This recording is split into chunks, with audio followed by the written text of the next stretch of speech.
The evening of March 12, 1994, was cold and quiet in the small town of Rockford, Illinois. The streets, lit by dim lamps, were empty, and residents hurried home, escaping the biting wind. At this time, 25-year-old David Miller, an auto mechanic with a good-natured character, was returning home from work in his old Honda Civic. He did not suspect that his life was about to turn upside down. That same day, 28-year-old Catherine Walsh was released from a local prison after serving 3 years for fraud. She was a woman with a sharp mind and a charming smile who knew how to find an approach to people. Their paths crossed by chance, but this meeting marked the beginning of a chain of events that led to tragedy. Catherine Walsh seemed eager to start a new life. She assured everyone that prison had changed her, that she wanted stability and a sincere relationship. David, a simple guy who dreamed of a family, believed her. She called him her ideal, a man who could become her support. But behind her words there was another plan, cold, calculating and deadly. 3 months after they met, David Miller was found dead in his apartment. His death shocked Rockford, and the Catherine Walsh case became one of the most discussed in the state's crime chronicles. On March 12, 1994, Catherine Walsh was released from the Winnebago County Correctional Institution for Women. She was 28 years old and had served 3 years of a 5-year sentence for a series of frauds. Catherine posed as a bank employee and fraudulently accessed the accounts of elderly people by transferring their money to fictitious accounts. Her schemes were discovered when a client noticed a large sum missing and called the police. At her trial, Catherine pleaded guilty, claiming that she had acted out of financial hardship and promised to do better. Her behavior in prison was exemplary. She attended rehabilitation classes, worked in the library, and even received a commendation from the administration for helping organize activities for inmates. After her release, Catherine moved into a small apartment on the outskirts of Rockford, rented with money she had saved from her time working in prison. She was granted parole on the condition that she meet regularly with a case manager and that she find a job within 2 months. Her case manager, 45-year-old Margaret Davis, noted that Catherine seemed like someone who genuinely wanted to start over. She assured Margaret that she wanted to find stable work and build a normal life. At their first meeting, Catherine told Margaret that she dreamed of having a family and a supportive partner. Margaret advised her to enroll in vocational training courses and gave her contact information for a local job center. Rockford in 1994 was a typical Midwestern industrial town. The economy was in recession, many factories were closing, and unemployment was rising. However, Catherine was in no hurry to find a job.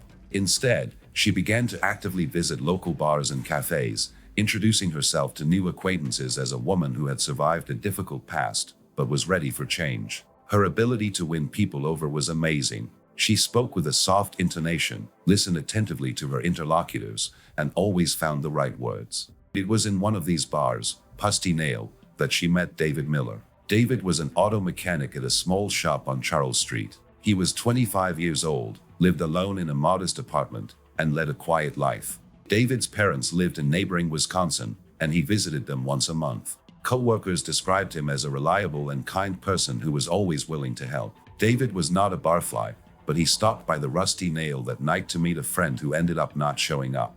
Catherine noticed him sitting alone at the bar and sat down. Their conversation began with a discussion of the weather, but quickly turned personal. Catherine said she had recently moved to Rockford and was looking for friends. She did not mention her prison past, instead introducing herself as a former office worker who had been laid off due to layoffs. David, unaccustomed to such attention, was charmed. Catherine asked him questions about his work, interests, and dreams. She listened with a smile, nodding and encouraging. By the end of the evening, David suggested exchanging phone numbers. Catherine agreed, but asked him not to call too often, explaining that she was busy settling into a new life. This only fueled David's interest. He felt he had met someone special. Over the next few days, Catherine began calling David regularly. Their conversations were long, and she skillfully constructed the image of the ideal partner. She said that she valued honesty and hard work in men, and called David a person who inspires her to become a better person. David, in turn, shared his plans with her. He was saving money to buy his own house and dreaming of having a family. Catherine played along, assuring him that she shared his values. She began calling him my ideal, which was especially flattering to David, who was not spoiled by female attention. A week after they met, Catherine invited David to dinner. She cooked a simple meal, spaghetti with sauce and a salad, but David was touched by her attention. The evening was warm, and David began to think that their relationship could become something more. Catherine, however, did not rush things. She kept her distance, avoiding physical intimacy, explaining that she wanted to do it right. This only strengthened David's trust. He saw in her a woman who was serious about relationships. By the end of March, Catherine and David were seeing each other almost every day. He took her to his studio, showed her around town, and once even took her to a nearby park, where they spent the day walking and talking. David's friends noticed that he began to smile more often and talk about the future. None of them knew that Catherine was hiding her past. She introduced herself to everyone as a newcomer to Rockford, and no one asked unnecessary questions. Catherine even told her supervisor that she had found a job at a cafe, although this was a lie. Her plans remained a mystery, but one thing was clear: David Miller had become a central figure in her life. By early April 1994, Catherine Walsh and David Miller's relationship was developing rapidly. They spent almost all their free time together, and David was sure that he had found the woman he wanted to spend his life with. Catherine continued to play the role of the ideal partner.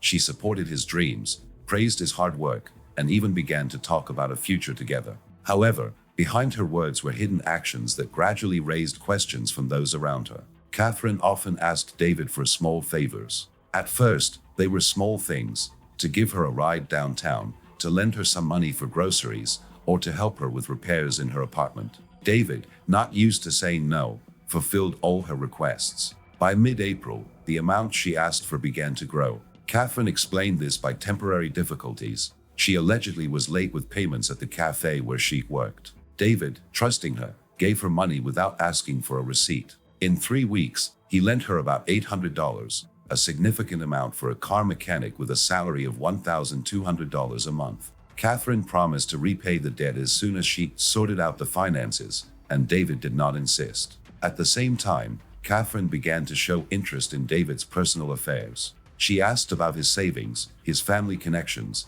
and his plans for the future. David was willing to share. He said he was saving for a house and had already saved $12,000, which he kept in a savings account. Catherine listened attentively, without asking unnecessary questions, but her interest in these details was noticeable. She also began to offer ideas on how David could better manage his money, such as investing it in a business. David, who did not understand investments, waved her off, but Catherine did not insist, diverting the conversation to other topics. David's co-workers at the shop began to notice changes in his behavior. He was getting more distracted by calls from Catherine and seemed tired. One of his co-workers, 32-year-old Mike Richardson, asked David if everything was okay. David admitted that Catherine was asking for money, but assured him it was temporary. Mike advised caution, noting that Catherine seemed pushy for someone David had only known for a month. David brushed it off, saying he trusted her. Meanwhile, Catherine continued to maintain the image of a respectable citizen to her handler, Margaret Davis.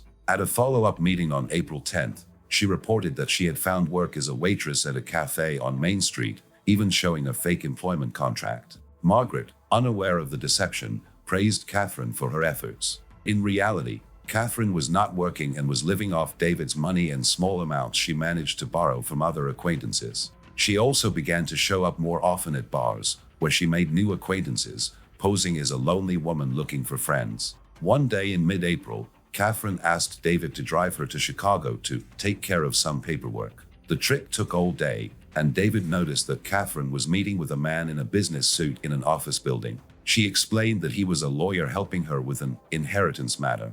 David did not elaborate, but the situation seemed odd to him. On the way back, Catherine was unusually quiet. David asked if everything was okay, and she said she was just tired. By the end of April, Catherine had begun staying at David's apartment more often. She had mentioned problems with the plumbing in her building, and David had suggested that she stay with him until things were fixed. Catherine agreed, bringing only a small bag of clothes. She quickly settled in. She cooked dinner, cleaned, and acted like a hostess. David was happy, but his friends were beginning to worry. Mike Richardson, meeting Catherine at David's apartment, noted that she was avoiding direct answers about her past. He shared his concerns with another colleague, but they decided not to interfere, hoping that David would figure it out on his own. Catherine, meanwhile, began to carefully study David's routine. She knew when he left for work, when he returned, and where he kept his keys to his apartment and car. She also asked him for access to his bank card so she could buy groceries online.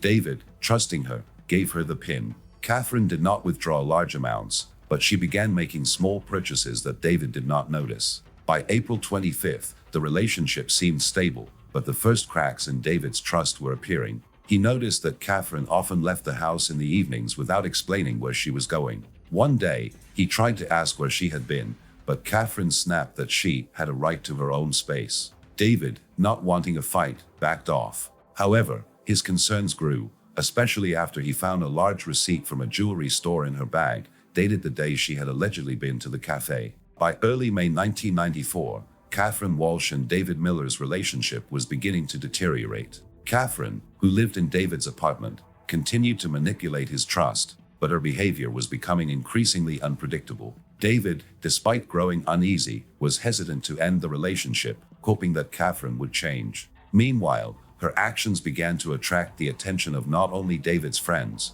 but also local residents. Catherine continued to ask for money, citing bills to pay and unexpected expenses. By May 5th, David had lent her another $500, which had significantly reduced his savings. He began asking questions about her work, but Catherine evaded the questions, turning the conversation to his feelings for her. She often repeated that David was her perfect man and promised to pay them back once he sorted things out. David, not wanting a confrontation, agreed, but his patience was wearing thin. At the same time, Catherine began leaving the apartment more often at night. She returned late, sometimes in the early morning, and explained this by meeting with friends. David once noticed that her clothes smelled of cigarette smoke and alcohol, although she claimed not to smoke. He tried to discuss it, but Catherine accused him of not trusting her, after which David apologized. Her ability to shift blame made him doubt his own suspicions. On May 10th, David accidentally found a business card in Catherine's jacket pocket for a man named Richard Klein, who was listed as an investment consultant in Chicago. David remembered his trip to Chicago and asked Catherine who it was. She said Richard was an old acquaintance who helped her with legal matters. David didn't believe her, but he didn't press the issue. He started checking his bank statements and found several small transactions that Catherine hadn't mentioned. The total was about $200. The situation escalated on May 15th, when David's neighbor, 60-year-old Edna Wilson, told him that she had seen Catherine in the company of a strange man in a car near their home. Edna described the man as tall, with short dark hair, and noted that they had been arguing about something. David decided to talk to Catherine, but she denied the encounter, saying that Edna must have been mistaken. David began to suspect that Catherine was hiding something serious. Catherine, feeling increasingly distrustful, increased her manipulations. She began talking about marriage, discussing where they might live and what to name the children. This distracted David, and he temporarily dismissed his concerns. However, his friend Mike Richardson, concerned about the situation, decided to check on Catherine. He asked an acquaintance at the Rockford police station to find out if she had a criminal record. On May 18th, Mike received information that Catherine had been convicted of fraud and had recently been released from prison. He reported this to David, who was shocked. David decided to talk to Catherine and demand an explanation. On the evening of May 20th, he asked her about her criminal record. Catherine initially denied it, but seeing that David was serious, she confessed. She said that she had made a mistake of youth and did not want to deceive him. Catherine began to cry, begging him to give her a chance. David, touched by her emotions, agreed not to break off the relationship, but insisted that she return the money and stop lying. Catherine promised, but her behavior became wary. By this point, Catherine had begun to lay the groundwork for more radical action. She met secretly with Richard Klein, who would later be revealed to be her accomplice in previous scams. They discussed a plan involving David's finances, but the details of their conversations remained unknown. Catherine also purchased sleeping pills from a local drugstore, explaining to the pharmacist that she suffered from insomnia. By the end of May 1994, tensions in the relationship between Catherine Walsh and David Miller had reached a peak. After David learned of Catherine's criminal record, he became more wary but continued the relationship, hoping that she would follow through on her promise to change. Catherine, realizing that she was losing control of the situation, accelerated her plans, which investigators later determined were aimed at eliminating David and taking his savings. On the evening of May 25th, Catherine suggested to David that they have a special dinner at his apartment to start over. She insisted on cooking and bought the groceries, including a bottle of wine. David, eager to mend their relationship, agreed. Catherine cooked lasagna and salad, and during dinner she was unusually solicitous, avoiding sensitive topics. She refilled David's glass of wine and proposed toasts to their future. David, relaxed, failed to notice that Catherine barely drank. About an hour into dinner, David began to complain of drowsiness. Catherine suggested that he lie down, promising to clear the table. David lay down on the couch and soon fell asleep. Catherine, convinced that he was unconscious, added a large dose of the sleeping pill she had purchased earlier to his glass of water. She waited for the drug to take effect and then checked David's pulse. Convinced that he was unresponsive, Catherine began the next part of the plan. Catherine collected all the valuables from David's apartment, about $300 in cash, his bank card, and his savings account documents. She also took his car keys. Then, using a pillow from the couch, Catherine strangled David. A police report later confirmed that he died from asphyxiation, with the sleeping pills in his system slowing his reactions, making it impossible for him to resist. After the murder, Catherine thoroughly cleaned the apartment, wiping down surfaces to remove fingerprints. She threw away the remains of the food and a bottle of wine in a nearby dumpster. She then left the apartment, taking a bag of her belongings, and drove away in David's car. Catherine headed to Chicago, where she met Richard Klein at a motel on the outskirts of the city. They discussed how to use David's bank card and access his savings. Catherine gave Klein the documents and card, and he promised to arrange for the transfer of funds through a proxy. The next day, May 26th, David's co-workers at the workshop became concerned when he failed to show up for work or answer their phones. Mike Richardson decided to check his apartment. The door was locked, but he noticed through the window that the apartment was empty. Mike called the police, who broke down the door and found David's body on the couch. The police immediately noted that there were no personal belongings in the apartment and no signs of a struggle. The pathologists determined that death had occurred between 10 p.m. and 1 a.m. on May 25th. Blood tests showed high levels of sleeping pills, and pressure marks were found on David's neck, indicating strangulation. The police began an investigation, interviewing neighbors and friends of David. Edna Wilson reported seeing Catherine leaving the house on the evening of May 25th with a bag. Mike spoke of Catherine's criminal record and her financial requests. This made Catherine the prime suspect. On May 27th, police issued a wanted notice for Catherine. Her photo and description were released to the media, and David's car was found abandoned in a Chicago parking lot. Inside, they found a bag containing Catherine's clothes and a receipt from a pharmacy for sleeping pills. Police also checked David's bank account and found an attempted withdrawal of $5,000 on May 26 that was rejected due to an incorrect PIN. This indicated that Catherine was trying to access the money. After the murder of David Miller on May 25, 1994,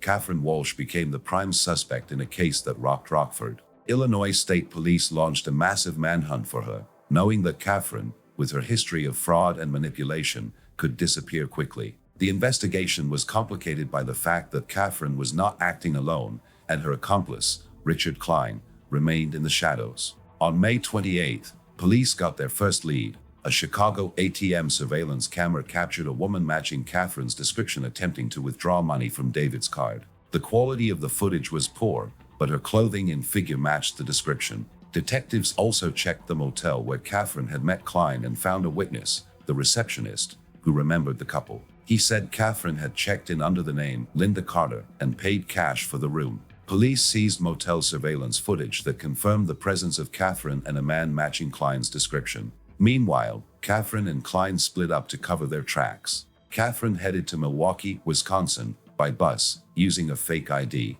She rented a cheap room at a boarding house and avoided public places. Klein remained in Chicago, trying to find a middleman to cash David's money. However, the police had already placed his phone on surveillance, having obtained a warrant based on witness statements. On May 30th, Klein was arrested at a downtown Chicago cafe while meeting with a shill who offered to help with a bank transfer. When questioned, Klein initially denied involvement in the murder, but when pressed for evidence, he agreed to cooperate. He said that Catherine had planned to kill David from the start to get his savings. According to him, she chose David after learning about his savings and used manipulation to gain his trust. Klein admitted that he helped Catherine with forged documents and was supposed to arrange the transfer of money, but did not participate in the murder. He pointed police to the boarding house in Milwaukee where Catherine was hiding. On June 1st, Milwaukee police conducted a stop and detain operation. Catherine was arrested in her room without resistance. A search of her found a fake ID, $200 in cash, and a bus ticket to Minneapolis dated the following day. Catherine made no statement during her arrest and requested an attorney. She was taken back to Rockford for questioning. Catherine's interrogation began on June 2nd. She claimed that she did not kill David, but only wanted to borrow his money. According to her version, David was alive when she left the apartment, and she gave him sleeping pills so that he would sleep better. However, the evidence, the autopsy results, traces of sleeping pills, and Klein's testimony contradicted her claims. Police also found a pillow in the dumpster with fibers matching the fabric from David's apartment, which confirmed the strangulation version. Catherine was charged with first-degree murder, fraud, and theft. Her case was transferred to Rockford County Court. Klein was charged with accessory and forgery. The investigation revealed that Catherine planned to disappear after receiving the money and start a new life under a different name, as she had done after her previous crimes. The trial of Catherine Walsh began on September 15, 1994, in the Circuit Court of Rockford, Illinois. The case attracted the attention of the local media as its story of manipulation, deception, and cold-blooded murder made headlines. Catherine was charged with first-degree murder, fraud, and theft. Richard Klein, her accomplice, made a deal with prosecutors, agreeing to testify against Catherine in exchange for a lighter sentence. The trial lasted 3 weeks and revealed details of the crime that shocked the city. Prosecutors presented compelling evidence. An autopsy confirmed that David Miller had died of asphyxiation, and high levels of sleeping pills were found in his blood. Fibers from a pillow found in a dumpster matched the pillow from David's apartment. Richard Klein's testimony detailed Catherine's plan. She had deliberately targeted David because of his savings and lack of close family in Rockford, making him an easy target. Klein also provided correspondence in which Catherine discussed forged documents and ways to cash out the money. Witnesses, including Mike Richardson and neighbor Edna Wilson, corroborated Catherine's suspicious behavior. Mike described Catherine's financial requests and attempts to manipulate David. Edna described Catherine's nightly absences and her encounter with a stranger. Security cameras from a Chicago motel and an ATM strengthened the prosecution's case by showing Catherine attempting to withdraw money from David's card. Catherine's defense was based on the claim that she did not plan the murder. Her defense lawyer claimed that Catherine had given David sleeping pills to put him to sleep and that his death was accidental, either due to an allergic reaction or an overdose. However, this theory was refuted by the pathologist, who confirmed the cause of death was asphyxiation. Catherine refused to testify in court, which observers said weakened her case. On October 6, 1994, the jury returned its verdict. Catherine Walsh was found guilty on all charges. The judge sentenced her to life in prison without parole for murder and 7 years for fraud and theft, to be served concurrently. Richard Klein received 5 years for accessory and forgery,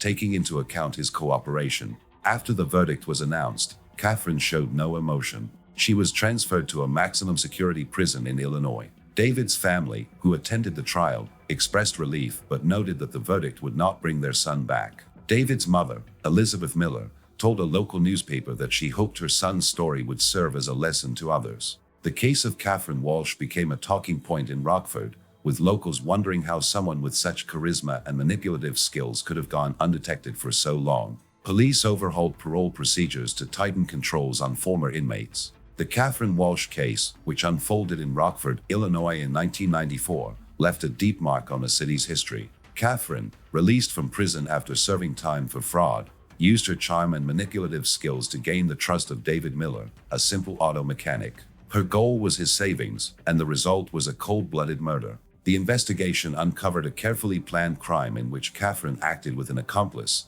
Richard Klein. Thanks to the prompt work of the police and irrefutable evidence, Catherine was arrested and sentenced to life in prison. The story raises questions about trust and vulnerability. David, who genuinely believed in Catherine's good intentions, became the victim of her calculated plan. The case also highlighted the need for stricter supervision of parolees, as Catherine was able to hide her actions from her probation officer. The Rockford community, shaken by the tragedy, became more wary of new acquaintances, realizing how easily a manipulator can gain trust. Catherine Walsh's story serves as a reminder that goodwill can hide dangerous intentions. It highlights the importance of vigilance and fact-checking, especially when it comes to financial and personal relationships. David Miller, who dreamed of a family and a stable life, was deceived, but his story continues to teach others to be careful,